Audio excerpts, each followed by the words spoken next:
What's up, everybody? It's Chris Casafranca. Yep, I'm all out, decked out in my Laker gear. You know what I'm going to talk about. The Lakers are 4 and 2, so they're pretty much on top of the ladder. Unless anybody's doing really good like Phoenix, some pretender. But really, the Lakers are on top of everybody that they need to be on top of. They control their own destiny. It's only about 9 to 10% of the way through the season, but we're seeing that AD and LeBron are coming to play. I think they came through with about 60 last game, 60, 20, and 20, or 60, 20, 18, something. But, they're really putting some stats up there, showing that effort. Defensively, they really put the clamps down after that horrendous first quarter, giving up 31 points.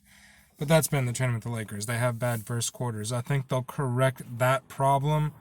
Um, there's little things if you want to point out the details of Gasol struggling, getting some points, maybe getting a little older, getting his brother in there may motivate him to see the two brothers out there together would be really cool too with the talent that they have out there. I think the Lakers can succeed as long as they follow those principles that they did last year of staying connected defensively and just taking those shots and hitting them when they're available.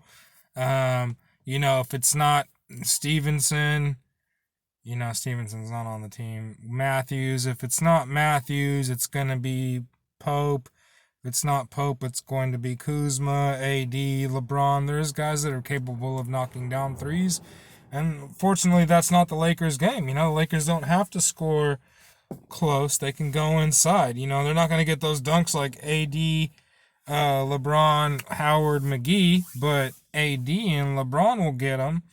And then you have facilitators like Schroeder, Kuzma. They can get something for Harrell and Gasol. So I look for the Lakers to have no struggles offensively. The question is, can they connect defensively? And I think these next two games against a Memphis team that's without their best player is almost like a scrimmage. Even if you split, it's a good situation to practice on some fundamentals. So I think the Lakers will easily win both games against Memphis the same way they easily beat San Antonio, a really well-coached team that didn't have LaMarcus Aldridge. So Lakers are, they're fortunate. They're facing a team without Porzingis, a team without LaMarcus Aldridge. They're facing a team without Ja Morant. So I'm going to be excited to see how the Lakers do against teams that are fully loaded, like the Clippers or Brooklyn, or, man, if the Warriors have all their guys healthy. I know there's no longer Clay Day right now, but, there's teams that I want to see. The Rockets with all their new guns, the Rockets are a capable team. So I want to see how the Lakers do against them. But the next two games against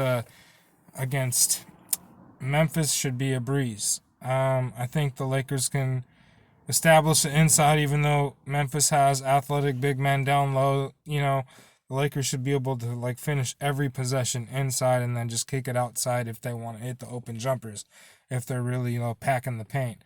Let's see. Another thing that I'm seeing with the Lakers that I want to talk about is cohesion. So you have new players, which means they have to settle into their roles, understand their positions on the court, where to find the open man, and then you need some sort of conditioning. So some of the guys out there, they look a little bigger than last year. So as long as the best players are in shape, that's great. But the scrubs, they need to be in shape too. And I shouldn't say that about any Laker, because to be on the Lakers, you're not a scrub, you're a legend. Okay, so that's my synopsis for tomorrow. I would say the score is going to be 107-94 Lakers. Or how about 107-95? I like that number better. So I think there's going to be an over-under. You want to take the under and the Lakers on the spread. 107-95. And as far as football tomorrow, Rams, baby. Kyler Murray, you guys haven't figured it out. You're 0-3 against the Rams. Their defense is too fast and athletic. Cover those corners too well to get to your receivers. DeAndre Hopkins is going to have to be a difference maker because the Rams are going to shut him down. Maybe Honey Badger runs one back, No, Honey Badger's not on the Cardinals anymore. So yeah, is Patrick Peterson on there? The Cardinals defense is going to have to create some points.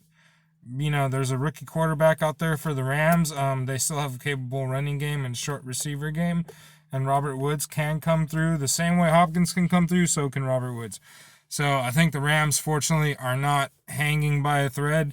They can still rely on the number one seed beating the Bears, who are going to play all out to keep their number one seed. So I think the Rams are in, but let's see a good performance, a little, good game plan going into next week. Because, yeah, it's going to be a tough sledding, but, you got Aaron Donald, you got Jalen Ramsey, Cup and Brockers when they come back from the COVID. So go Rams this week. Go Rams. Go Lakers. And happy, blessed Saturday for everybody. The last thing I'll talk about is movies. So I got asked by my friend the top 5 dramatic films, CADD, Chris, Angel, Dave, Daniel.